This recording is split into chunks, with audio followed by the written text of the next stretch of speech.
আগুন জ্বালো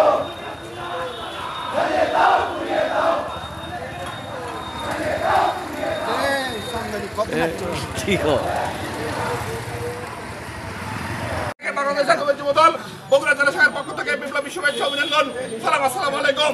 প্রিয় নেতৃবৃন্দ, আপনারা জানেন গত আন্দোলনে সুলতান সালাউদ্দিন টুকুর নেতৃত্বে সারা দেশে যুবদল সারা দেশে সারা বাংলাদেশের আন্দোলনকে সফল করেছে। প্রিয় ভাইরা আমার, সেই সফলতার কারণেই আজকে ঈশ্বরনীত হয়ে যুবদলের সভাপতিকে একটি মিথ্যা ভুয়া মামলায় মিথ্যা মামলা হুলিয়া